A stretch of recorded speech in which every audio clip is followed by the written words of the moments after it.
live and online. It's Sleepless with Steve and the Movie Book Club with your host, Steve Pulaski.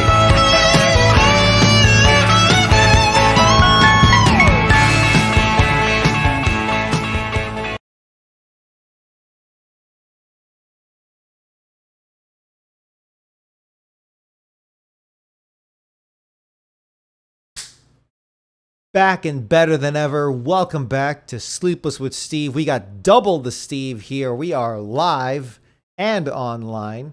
We got, again, as I said, two Steves. This is fantastic. So we kicked out Joe. We threw him off the show. And now we have two Steves. So 1,000% improvement. Now he just needs to kick me off and you'll have three Steves. And just... Sorry to interrupt there. One of these days, they're going to detect, Zoom's going to have a button to detect urgency, for God's sake, when you're trying to do a live show. You know, my God, I haven't had like these many problems in like a while, but like these last couple of weeks, it's been a doozy just trying to get onto Zoom. But thanks for holding down the fort. I think you can exit. I think if you want to do tech support over here, I think you can like exit or hide that other box of mine. It's gone now. Is it? Okay, perfect. All right. Yes, this is Sleepless with Steve. Thank you so much for joining the show. After a cluster cuss of an opening, Steve Pulaski behind the microphone, joined by Dominic Guanzon. Joe not with us today, with us in spirit. He's missing out on three very lofty topics, though, to say the least. We got a lot to discuss here today. Some positive, some not so positive, and a Marvel movie nobody's heard of as well. You know, first things first, though, Dominic, how are you today? I'm doing okay. It's like that yearly fake out where I have to be very vague here, but it's where I'm at work and it's like, okay, we're done. Busy season over. And then it's like, no, there's like 3 more weeks where I'm pretty busy right after that. So that's fun. But yeah, whatever. I'll roll with the punches. I have a job, so that's nice. That's pretty cool. Yeah, I feel you there. No, it's been a busy several weeks for me with work and stuff like that, getting back into the groove of things. So no, I can definitely relate. Your busy season and my busy season link up very well, but you still find time to get on the show and everything, and I truly appreciate that. No problem. But we got three big topics. We might as well get started. Show will probably go till about 7 o'clock or a little after. We are a little early tonight, so that's the case there. But first things first, we gotta start the show in memoriam of Norm Macdonald. Supremely talented comedian, funnier than hell. Canadian comic known for his deadpan style. He passed away yesterday at the age of 61. 61. Was very Chadwick Boseman-esque insofar that he had cancer for years, and I don't believe it's come out what type of cancer he was suffering from. But Norm Macdonald had cancer for the last 9 years, but kept his diagnosis very private, only told his brother, some immediate family members, and his closest friends about it, because apparently, according to his brother came out and actually said today that he said Norm didn't want to be perceived differently after his diagnosis with his routines and his shows. He didn't want to be perceived any differently than he was. But this is a guy who's done a lot of stuff. Like I was familiar with a handful of stuff that he's done and like a lot of it, but I didn't realize just how far back he went and like just how many different things he had. He had a sports show. He had his own sketch comedy show, obviously was on Weekend Update, obviously was on SNL, was part of that pack of guys, was in the Bob Saget directed movie Dirty Work, was in Screwed alongside Dave Chappelle. This guy had such a career. I mean, on top of a brilliant stand-up career, just a really decorated career in comedy, a lot of TV shows. And I totally forgot until like yesterday, he's the voice of Death on Family Guy. At least that very first episode where Death shows, because I think they brought Death back, but then they brought like a voice alike. But I think, because I remember he's on a couple of them. I think he's on the early ones at least. Sure. The early ones. It was Yeah, he was back when Family Guy was good and all that. I mean, which is true, but all, I don't want to get true. into that. But yeah, no, those episodes, anything with any random episode with Norm Macdonald, X episode with Norm Macdonald is always a hit. Like it's always going to make someone's list, a good list, and it's pretty impressive. He's got the career that I think everyone secretly wants, right? Because it's you don't have the breakneck pressure of being a quadruple A star and all the crap that comes with that. But at the same time, you're just this extremely well respected, much adored, in a somewhat quiet way, very memorable person who looks like they can lead a normal life. Like, yeah, sure, you go into a bodega and then like hey, it's Norm Macdonald. But that's about it, at least that's what I can infer. But like, that's kind of the dream, like to be so well respected among comedians, as we can clearly see in in the aftermath. But to be so well respected and to be much admired in such a level, while still being very, rather humble, is pretty damn and even cool. private. And even private, clearly, the thing with Norm Macdonald, I've seen this phrase thrown out a lot, that he was like the comedian's comedian. Yeah. And that phrase kind of gets tossed out a lot, the actor's actor and stuff. Right. But I think after having watched, and I've seen his stand-up even before yesterday, but, getting reacquainted with it yesterday and today, watching him on Conan, which I'll tell you right now, some of his best stuff was on Conan O'Brien. I was not expecting that, but some of his best stuff, because Conan played off of him so well, his energy. Conan O'Brien is a genius in and of himself. So when those two worlds collide in very different ways, both of them are very smart individuals, but whereas Norm Macdonald is chairman of the board and BORED with just pure deadpan, and then Conan O'Brien has that frenetic energy to him, but a very smart frenetic energy. When those two meet, it's crazy. It's a beautiful blend. And Conan like summons the audience to get more into it if they're not on the wavelength of Norm Macdonald, which is great.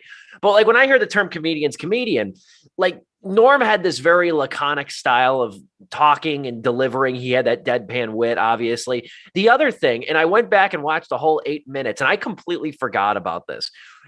Go back and watch his appearance at the roast of Bob Saget on Comedy Central. Go back and watch that. That's epic. There's two appearances. Either it's both the roast of Bob Saget, and I think he was hosting like the YouTube Awards or something. So, or maybe not YouTube Awards, but like some sort of crazy, like the most non-Norm Macdonald thing you can think of. And it was like the red carpet-esque event to like some sort of streaming awards. And it was like he was flanked by That's right. That's right. It was like a YouTube comedy show. And wasn't he wearing sweatpants or something? I think so. And he was flanked by Jenny Nicholson and YouTube comedian that I can't even remember. I'm sure they're fine. I literally just can't remember them, though, in the face of Norm Macdonald. And they were just greeting people. Like there's like a couch in the middle of this red carpet and it's already awkward. And it's just, he's just like going through them all at like 10 minutes at a time, and it is like it could not be it's like the most Norm Macdonald thing ever, which I know is people are throwing that around as well, but it really is.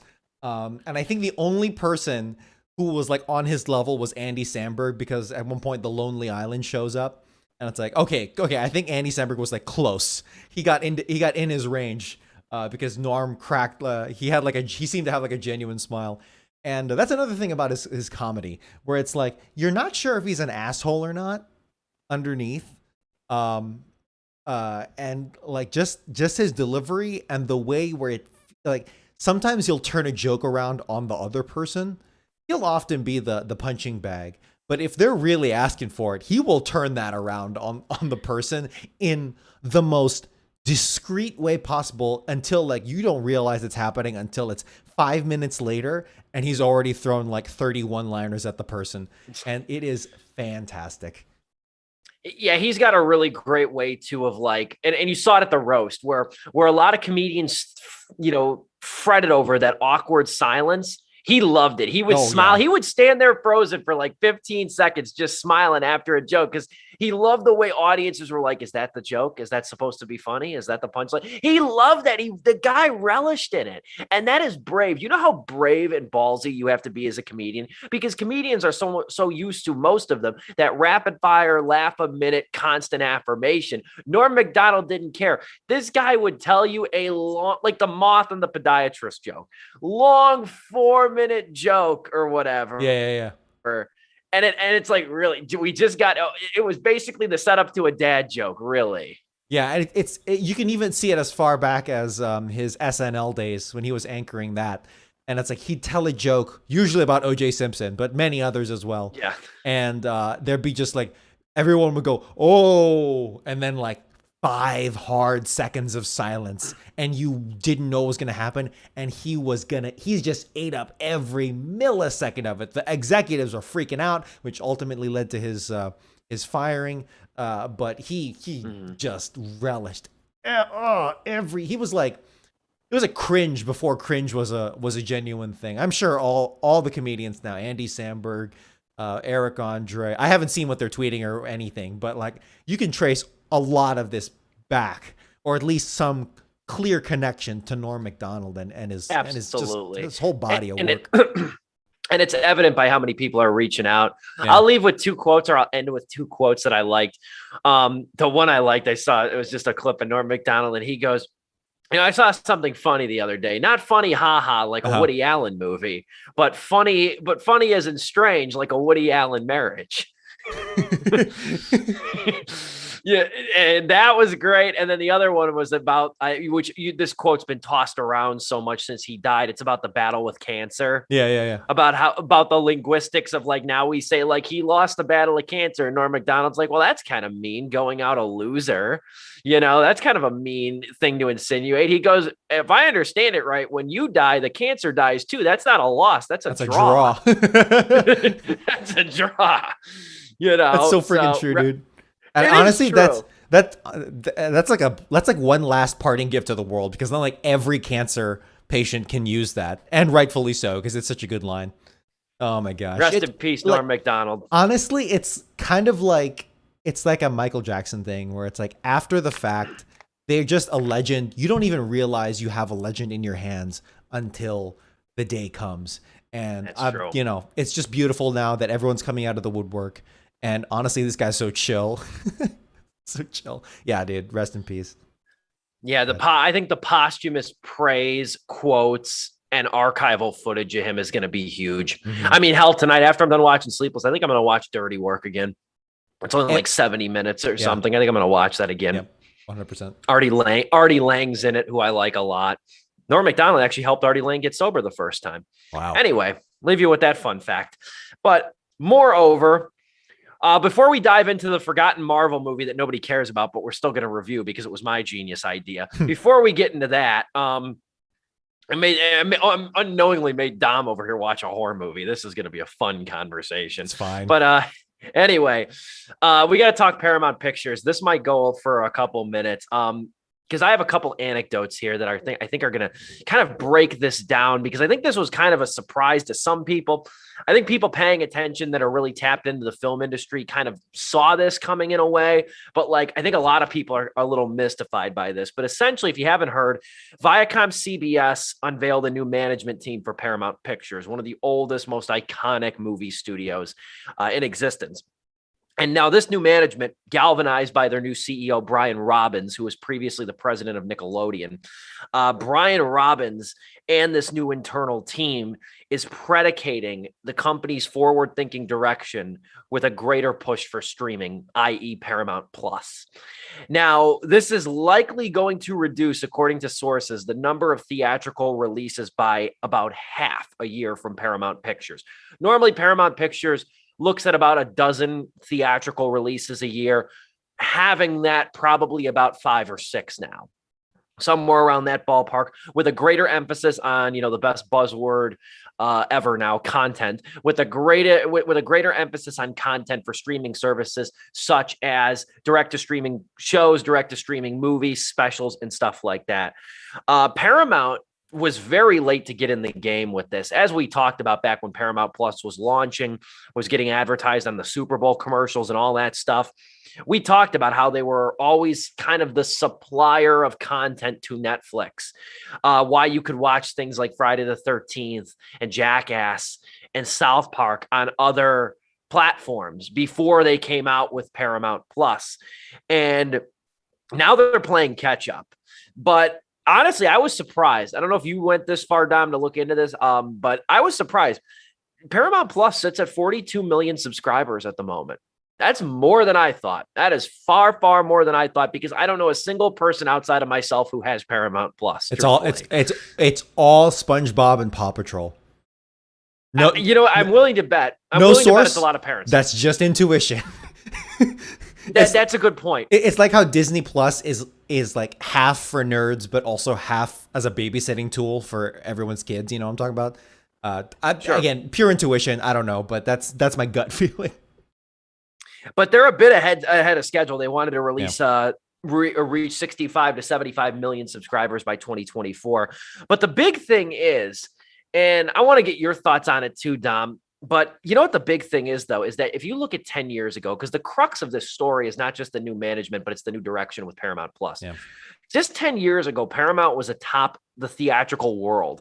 They had Kung Fu Panda 2. That was a huge hit. They had Super 8. They had Puss in Boots. They had Transformers. Love it or hate it. I'm talking in monetary purposes, made a lot of money. Yeah, but monetarily. I know if anyone were to listen to that string of films, you might think, Jesus Christ, maybe they're not doing so hot. But in terms of money, they were pulling it in. Yeah, because that's what it comes down to. That's what it comes down to at the end of the day in this context, is the money. But the other thing was, not only with blockbusters, they were really good with counter programming, like movies that were, aimed for adults that didn't want to see a superhero action affair animated kids movie. Movies like Cloverfield, like Book Club, like Failure to Launch, like Overlord, like that. And they were strong in that. And then there's I want to get your thoughts on this. I don't want to go super long-winded quite yet, because I do have a few more other points to make, but I'll kind of talk about why this was sort of heading in this direction for a while now. But I want to get your opinion on it, D. Yeah, it's one of those flashpoint moments where that kind of scratches your head. You don't, at least at first. But it's also one of those decisions where if they don't do this now, it is possible. I don't know which way the winds will go for Paramount with this decision, but it's a possible decision where 5-10 years from now, when Paramount goes defunct and they have no streaming presence at all, and they just from a titan of industry to a laugh about joke as Jeff Bezos, and his eastern half of the United States that he has complete control of, and he dominates the streaming world. You'll be thinking, man, 5-10 years ago, they should have done a streaming service. They should have focused more on streaming. So it's one of those flashpoint decisions where, okay, this is the investment and we're seeing it happen in real time. And to be frank, there's half of me is going like, you know what? Yeah, this is probably the way it goes. I know we're in a glut of content, of streaming, and we're all sick of it, but you got to get into this game now, or innovate in some other way. But unless someone else comes up with that, with the capital, which feel free. I love to break free from this hell, but hell of just an abundance of content. Here's me with the first world problems, but you know what I mean, right? Where it's like, unless you find a completely brand new novel idea, you got to get a piece of this pie now. And this is Paramount doing that. So it is the most sensible decision. How they execute that plan, that's up to them. That's season 2 of iCarly, baby. That's where, yeah. And the next Star Trek film, they just announced, I think this news just came out, a whole slew of Star Trek stuff, because of course they're banking on those IPs, and Star Trek is one of those. Disney has their Star Wars and the Marvel. Star Trek, one of them. It's SpongeBob, it's Nickelodeon, and all of that, and then Star Trek is another tentpole IP for them. So yeah, getting into streaming, that's gonna be interesting, and this is.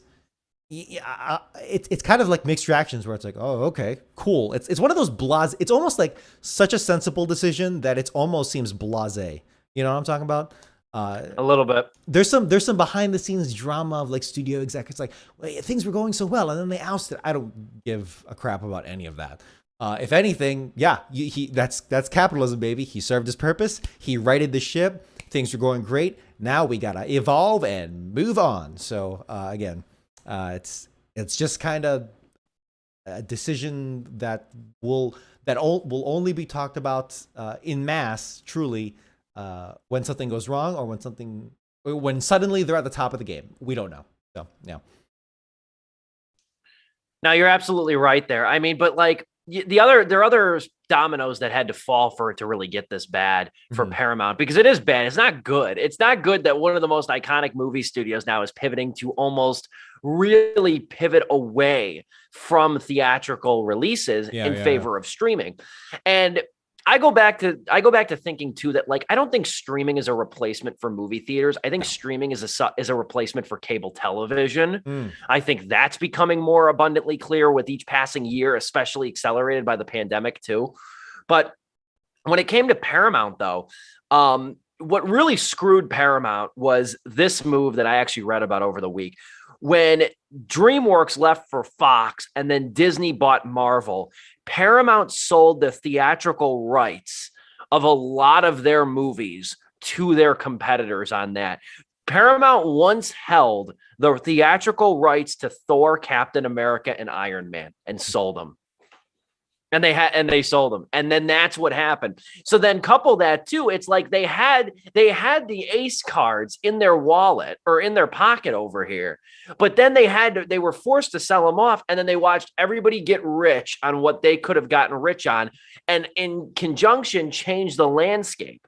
So they saw that their Star Trek reboot, Paramount Star Trek reboot, was cannibalized by Disney's Star Wars and then Guardians of the Galaxy.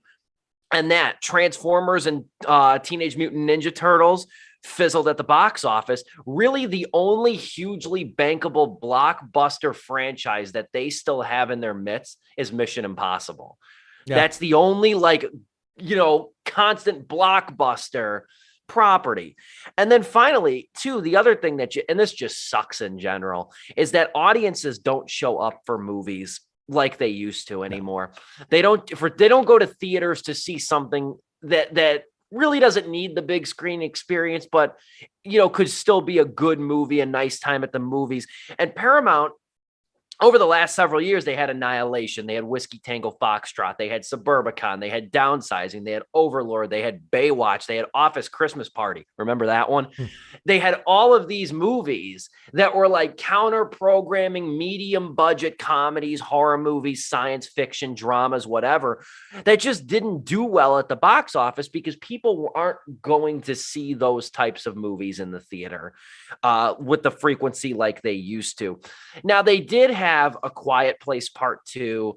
They did have Sonic before the pandemic, and they also did have Rocket Man, which was a big success for them as well. But the pandemic screwed them too, and I'll end with this. And this is kind of why we end up where we're at.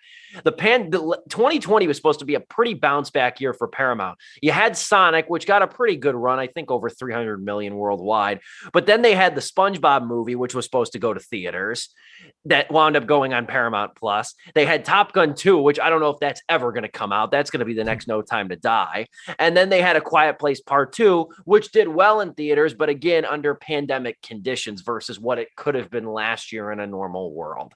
So Paramount really almost had no choice because they funneled money into Paramount Plus, created that, and then wound up seeing the big blockbuster franchises that were going to bring them back to relevance and bring them back in the black. Well, now they're perpetually delayed or affected negatively by the pandemic. And there you have why we're in the situation we are now with Paramount. So Paramount might survive. I don't know if it's ever going to thrive, though, to quote Scott Mendelson on that last point. Yeah, in terms of as a survival tactic, this move makes sense. It does hurt to see, because we grew up with this stuff, with seeing Paramount Pictures on the big screen, and it's one of the last big studios from that age. certainly there's a sense of nostalgia for that alone. But it's and yeah, there's a lot of catch up because when you put it in that context, it's a lot of playing catch up. The whole selling the Marvel characters to Disney or through there, it's whatever. I mean, everyone was doing that. Sony was like, here you go. The last holdout was Spider-Man, and it's like either you give it to Disney or they pull a Fox and they just buy you so that they can buy you. That way they can get the X-Men. So it's like whatever. I think they'll be fine. Will they be back to where they were? I don't think so. I don't think you can compete in terms of again, it's all back down to the IPs, right? And of course, until someone comes up with a truly revelatory Star Trek again, because I remember that one headline, and it was like Chris Pine was I think it was when the third movie that Star Trek movie that Chris Pine was in, of that reboot series. Star Trek, the original or the reboot, and then Into Darkness with Benedict Cumberbatch, and then the third one is Darkness. Beyond? No, Beyond, yes, thank you, Beyond. Yeah. And it was like in the midst of when they released that trailer with the Beastie Boys soundtrack, and everyone was like, Jesus Christ, what is this? Come on, guys. And even though it was literally a scene in the first movie, but I think Chris Pine made a comment saying, I don't know if we can do intellectual Star Trek anymore. Because that's what, at the heart of it, that's what Star Trek originally was. And then the reboot, to a reasonable degree, they did make them into action films. And yeah, sure, the other films were kind of action films too. But you were seeing this decline of the intellectual part, that cerebral part of the Star Trek franchise. And I don't know how that new show's doing. And like Seth MacFarlane kind of stole that with the Orville. Yeah, I saw that. I had really no idea what that show was. That animated Star Trek show. He wanted I don't know about Lower Decks. I don't know what the hell's going on with that. It might be good, but I don't. That's what I was taught. I thought that's what you were referring to. No, but the Orville, the Orville kind of stole the rug out from like another Star Trek reboot because the movies weren't doing super well, at least the last two in theaters. Then Seth MacFarlane comes out with the Orville, and the Orville, after a bumpy start, is actually a pretty good show. He wanted to do a proper Star Trek series, and whoever was in charge was like, nah. I was like, okay, screw it, I'll just do it myself. And he winds up making a hit show. So whatever, dude. Anyway, what I'm saying is Paramount, you did what is probably the smart, or at least the prudent move of moving to streaming. Now it's a matter of how can you execute that? You've got these IPs. SpongeBob ain't looking too hot. Star Trek, you don't have a great track record now with the last 3-4 iterations of whatever the hell you're doing with it. What do you got left? I don't know. I hope they iCarly. Yeah, iCarly season 7. Well, now you probably got a lot of loss of subscribers, and then you're going to get them back again when season 2 comes out, whenever the hell that might be. We'll see. Which I will say for the second week in a row. Oh, that was a quick cameo from Ebert right there. Which I will say we will review on Sleepless whenever the time comes. God's willing, and the creek don't rise. But we might as well move forward and talk about the Marvel movie nobody cares about.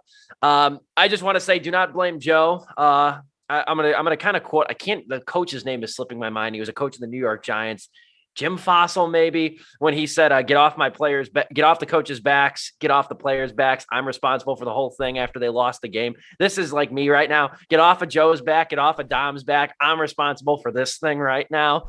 This was my idea. This man thing. Yeah.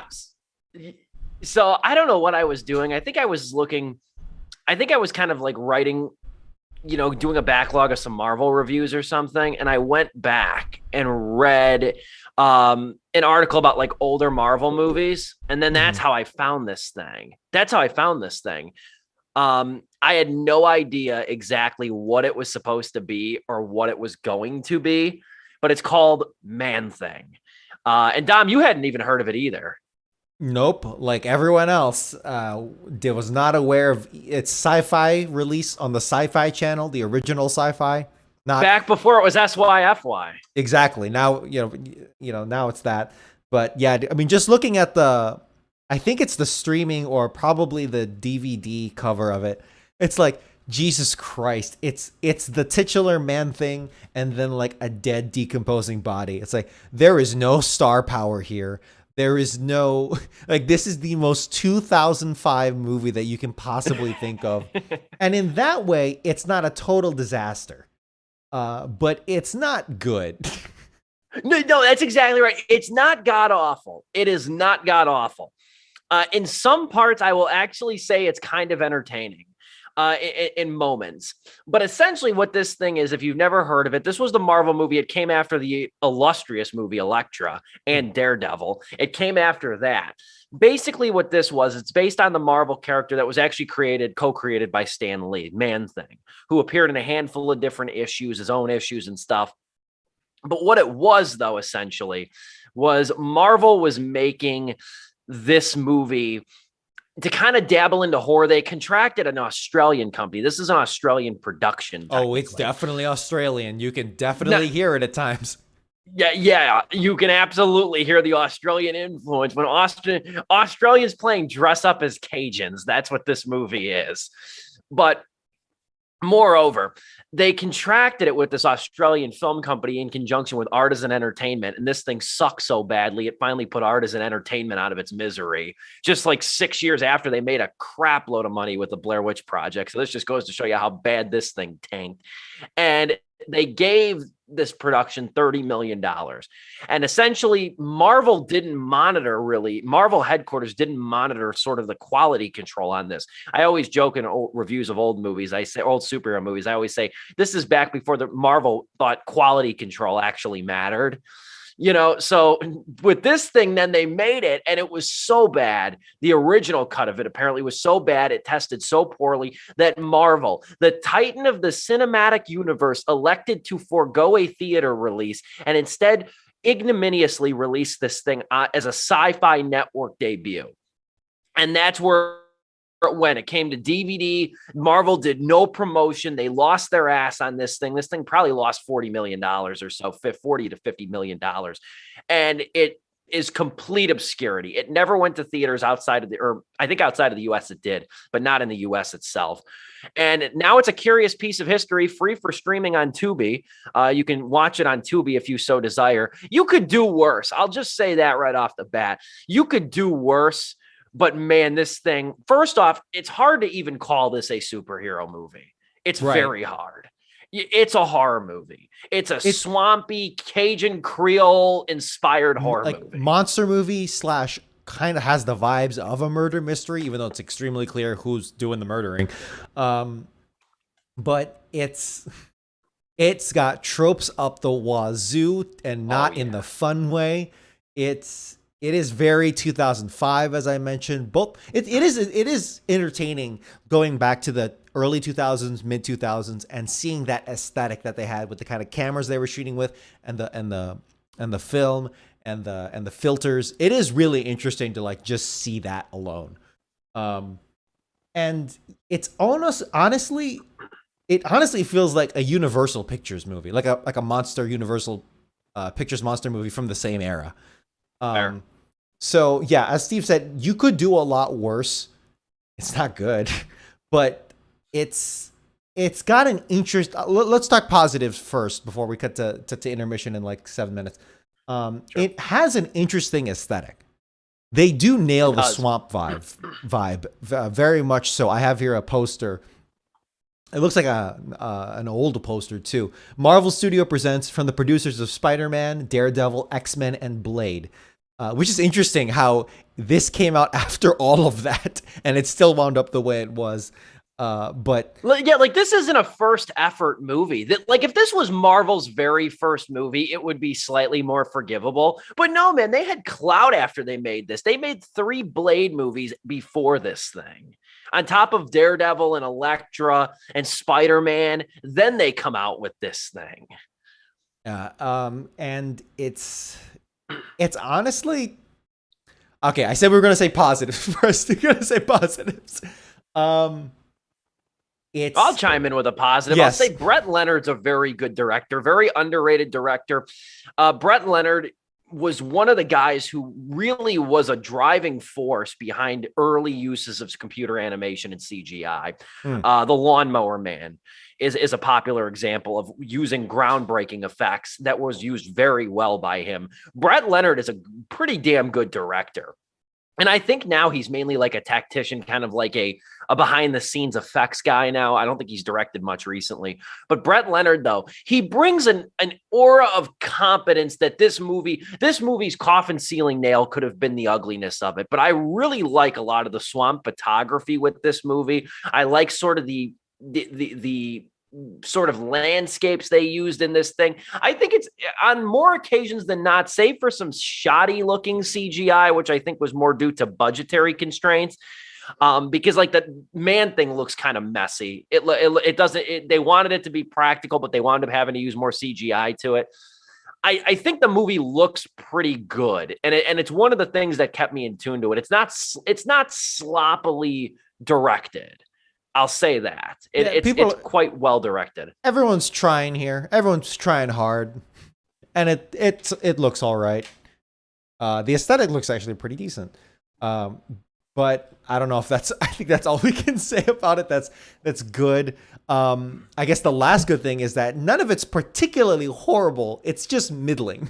That's the problem. Yes. Oh, I will say, it's one other positive was Jack Thompson, the veteran Australian actor Jack Thompson, who played Schist, the oil tycoon in this thing. That dude was awesome. That dude was on his own thing. Like he actually really took this thing seriously. Where like everybody else is just bland. This is not a movie that's very well acted either. It's not well written, but it's especially not well acted. Look, except for Jack Thompson. I was going to say discount Michael Chiklis, but honestly, like he was trying pretty damn hard. So I'll give that to him. He was probably the best performance out of all of this. Not going to lie. Easily. I was thinking like maybe it's the Native American. No, he was playing every trope under the sun. The guy who like poured salt on the counter and was like using rituals and chanting shit. But he had like a Christian crucifix. I'm like, what are you doing? Like this is not good. Yeah, dude. Steve, you want to call it there and then we'll come back? Sure, we'll come back. There's plenty to critique about this thing. Again, my bright idea to have us watch the forgotten Marvel horror movie on Tubi. It's called Man-Thing from 2005, and it reeks of 2005. This is Sleepless with Steve. We come to you live and in living color every Wednesday evening. We're taking a brief intermission right now. Zoom-sponsored intermission. Hopefully, Zoom doesn't take an eternity to let me in next time, and this will be a very swift and time-effective intermission. No less. We'll be back in just about a minute and a half. This is Sleepless with Steve.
Back and better than ever. Pay no mind to my skirmishing cat back there, Ebert. This is Sleepless with Steve. You thought it was going to be a 5-minute break? No, we're right back at it. There was a timer, and we did cut it early, so apologies. But no kidding, right? Anyway, so we're talking Man-Thing, Marvel's forgotten movie for somewhat good reasons over here. Again, this is the movie that came out in 2005.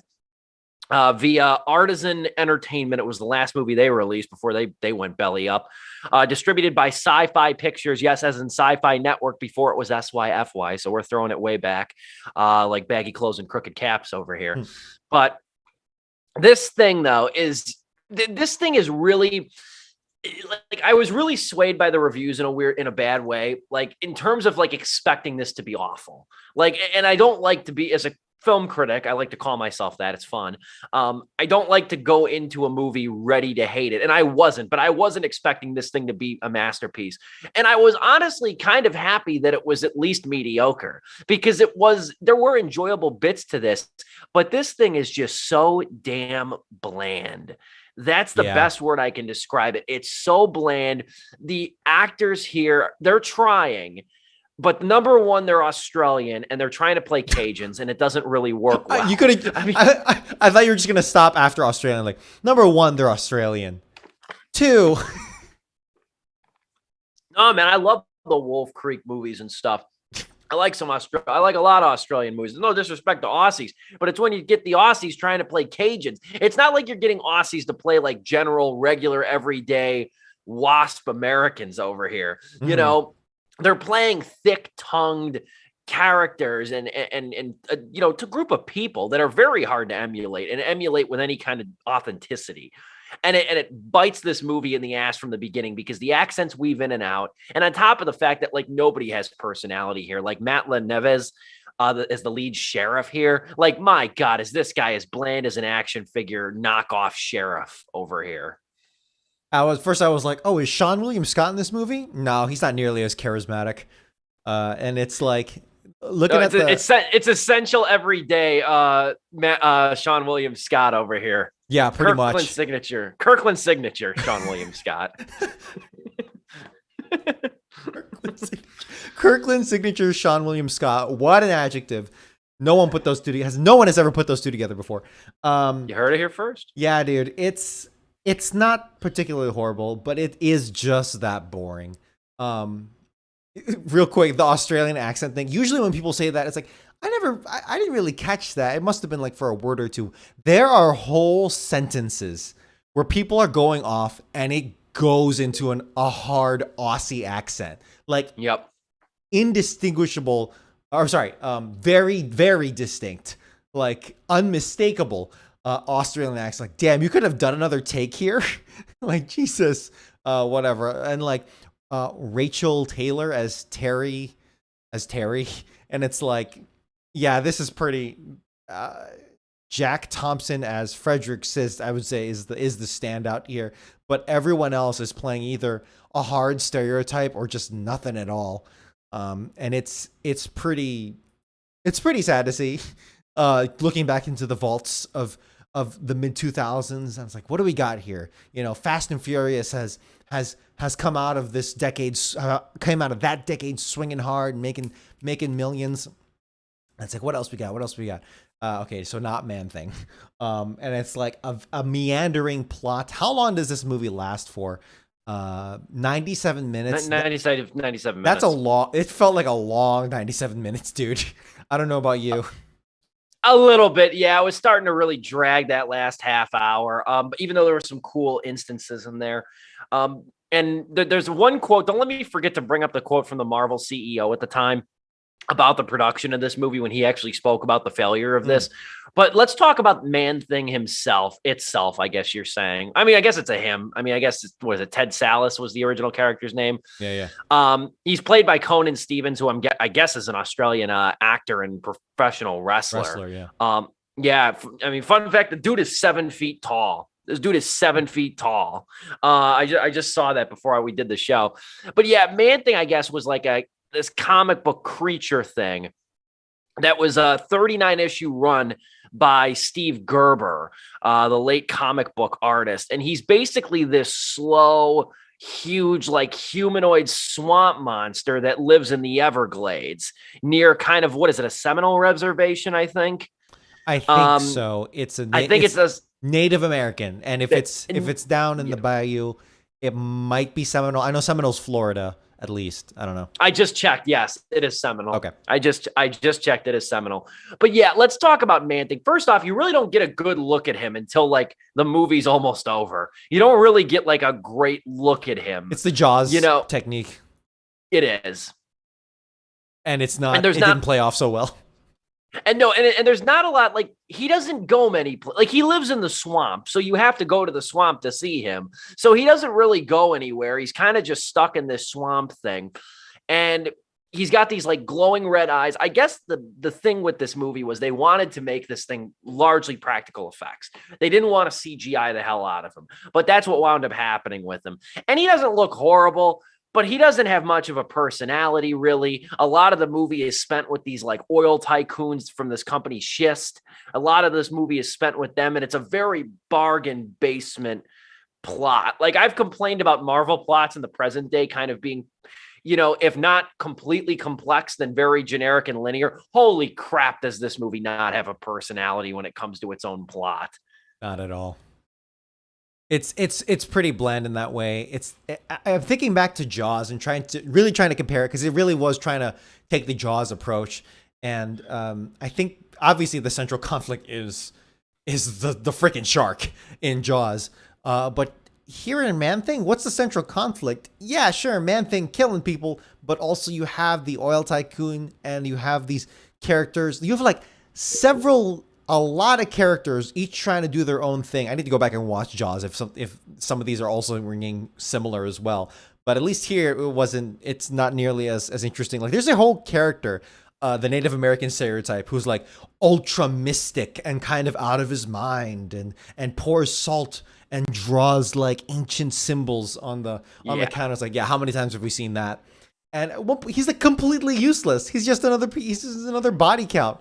Because he makes this whole thing about a spoiler for Man-Thing, but like at one point he tries to sacrifice himself. He sacrifices himself to the Man-Thing to try and stop it. And it's like, nah, you didn't. You just killed. It's like it just becomes another set piece of death.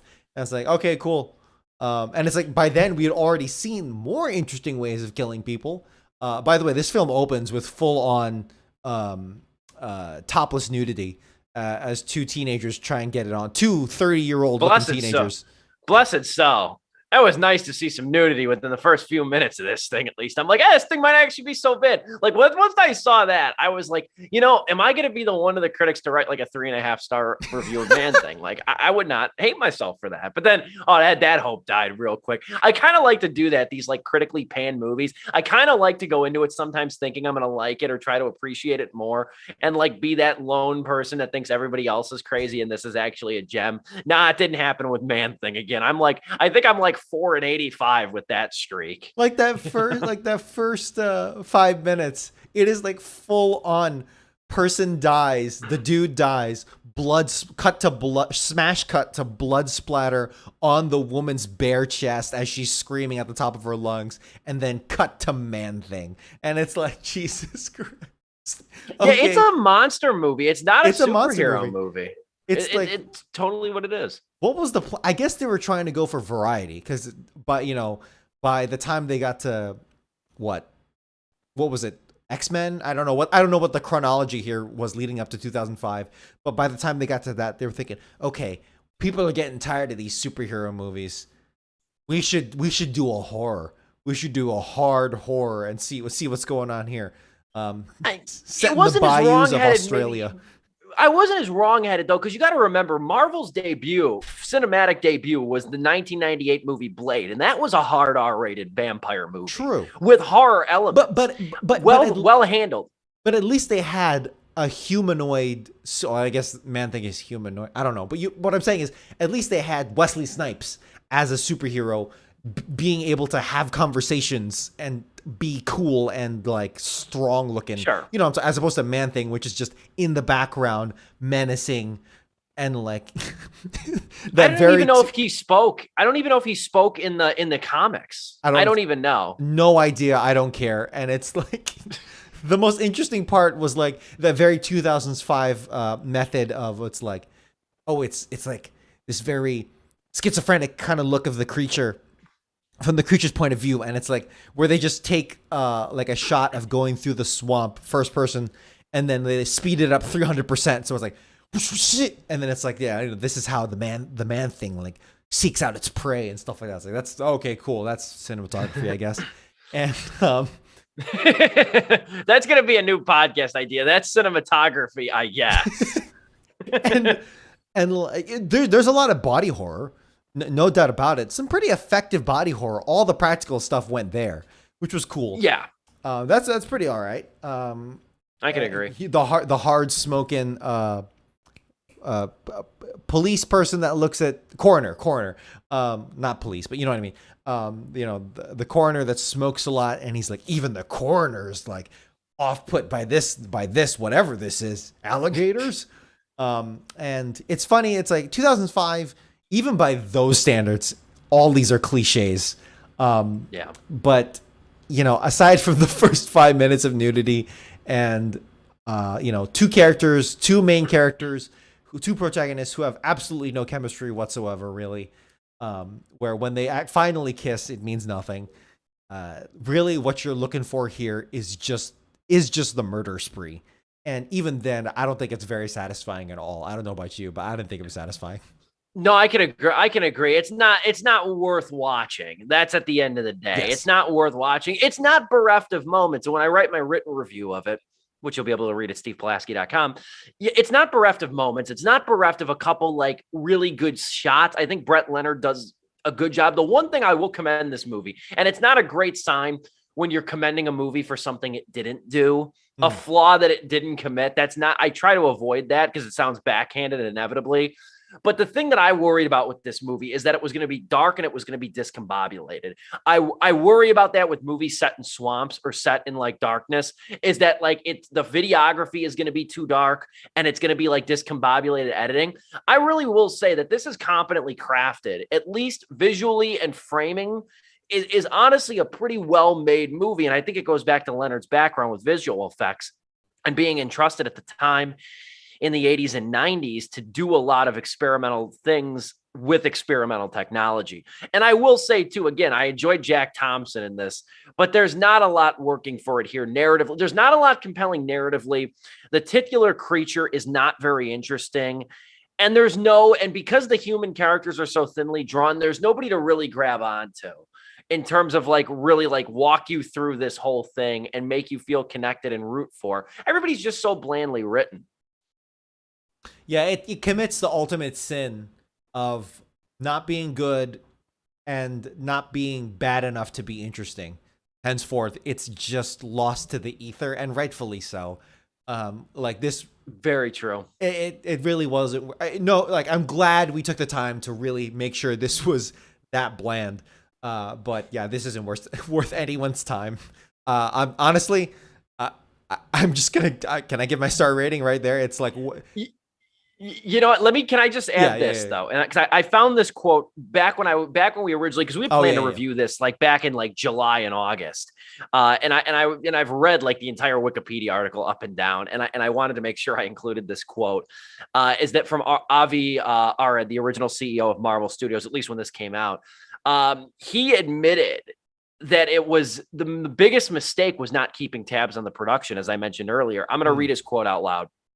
He said, "The one hiccup we had was the one project we had this was the one project we didn't micromanage. We were not going to the Outback. There was so much going on. We will never do that again. We should never have trusted anybody that far away without our supervision. Thankfully, it was a small movie and not a disaster. If we were there and on top of it, it would have been an amazing movie. I look at the horror genre and I think, shit, I can't believe this. We've learned our lesson." That's what Avi Arad said. Yeah, because again, it's not like they spent like I want to take one more other quick look at this too. It's not like they spent a ton of money on this relative to other properties, especially it's a far cry from what they spend on movies of this genre today. Like Elektra was around $60 million. The movie that came after this one, Fantastic Four, this just gives you an idea of the era we're working with here. That was budgeted between $88 and $100 million. Man-Thing was $30 million, and they didn't promote it at all because it was direct to sci-fi. So they didn't lose much. Honestly, good move. Really good move. Really good move. It's not cheap, but it could have been a huge sunk cost if they had decided to go through with it. Yeah, dude, good freaking move. Whoever made this call. And honestly, we've learned our lesson. They really, well, okay, after Fantastic Four, probably not. But like, at least they learned it. You can draw a line from that quote and that lesson to now we have the seeming problem of Marvel being too samey, too controlling of its properties, not taking enough risks. You can draw a line from here to there. Really that whole era to where we are now in 2021. But it is fascinating. So you know what? For the Marvel completionists and the people who are just interested in that kind of history, yeah, worth a shot to at least really learn that lesson. And just it is really interesting within that context. But on its own, yeah, dude, 1 out of 4 stars for me. It's competent in some ways, just really not worth, just not good and not worth your time. Damn, you're going that low, huh? You're going that. It's not a vindictive 1 star. It's certainly not a half star. Not a no star, but it's sure. It's, I honestly teeter-tottered between 1.5 and 2. Sure. I honestly kind of went back and forth between 1.5 and 2. I think I have to stand pat at 2 though, just because there are it didn't offend me. Usually with 1 and 1.5 star ratings, something has to offend me, and the competence demonstrated at least visually was enough for me to give this movie the average baseline score. And I went back, like even thinking about it, I don't think I ever watched Elektra. I know I watched Daredevil. I never watched Elektra. I don't remember watching Elektra. I might have because she was in Daredevil, but I was so young I don't remember if I saw Daredevil preceded Elektra too. Right. So yeah. I don't know if I saw Elektra or not. Steve, what's the lowest movie you've ever rated? The lowest movie, well, like I said, I used to do 0 stars, and the one movie I gave 0 stars was Jenny McCarthy's Dirty Love. That was the one movie I gave 0 stars, but I will never do that again. So the lowest ratings I give out are half-star reviews. Sure. Such movies I've given that to is the crowning achievement, Jason Friedberg and Aaron Seltzer's movie Super Fast, the Fast and the Furious parody. That was a disgrace. The Oogie Loves and the Big Balloon Adventure was another half-star atrocity. I came very close to Artemis Fowl, but that was only 1 star. The other one I could think of too that I gave a half star to was Kirk Cameron Saving Christmas. Okay, you know, so those are just the type of movies. Those are just the type of movies. Let's get a baseline. If you gave Artemis Fowl 1 star, I'll give Man-Thing 1.5 star. I'll do that because at least Artemis Fowl, I was sitting there like, oh my God. I was like sitting there saying out loud, oh my God, this is not good. Man-Thing, it's just fast forwarding. I watched it, but it's like, you know, you have that urge to do it. Whatever. Last thing before we end the show, nobody has ever said the phrase Kirkland's signature Sean William Scott until today, and nobody has ever mentioned Marvel's Man-Thing and Artemis Fowl on the same podcast. Nobody's ever done that. I speak with complete confidence on that. That's going to wrap up Sleepless with Steve, though. Great show. Even sans Joe. We get him back next week. Blessed so. Man, I would have loved his take on this because he's kind of our go-to Marvel guy, and I would have loved to have heard his take on it. Yeah, I would like to know what he would have to say about it. I truly would. That it would have been nice to have him chime in. But I mean, I was just gonna say what I just said, Ryan. But I'm like, yeah, I miss Joe too. Thanks for holding it down the fort, Dom. Greatly appreciate it. Next week we are tackling Crime Macho, the new Clint Eastwood movie, which is due out on HBO Max and in theaters. And the reviews are coming into it. I just briefly glanced at them before the show. It's kind of middle of the road for Clint Eastwood. 91 years old, still directing, acting, producing, and starring in movies. Can you believe that? 91 years old. I know the world doesn't need to hear enough about old white men, but at the same time, it is fascinating to see like people like Clint Eastwood, Robert Redford, et cetera, et cetera. Just seeing people of that advanced age making things from that point of view, I think is interesting. So that's absolutely. That's cool. And this is based off a novel that's been kind of a circulated screenplay, I guess, since like the 70s. So I'm really interested with like Clint Eastwood's style of filmmaking, which is very economical and very not hurried, but very, rigorous in a way, and stuff like that. He's 91 years old. The guy's got to get home and watch Jeopardy. I always joke, but I'm interested in this. We're going to review that next week, though, on the show. Looking forward to that. Joe will be back. And again, highlights will be posted on my YouTube channel right here, as well as stevepulaski.com. Highlights will be posted this weekend. Check those out. Subscribe if you haven't. For Dominic Guanzon, Joe Viso in spirit, and myself, this has been Sleepless with Steve.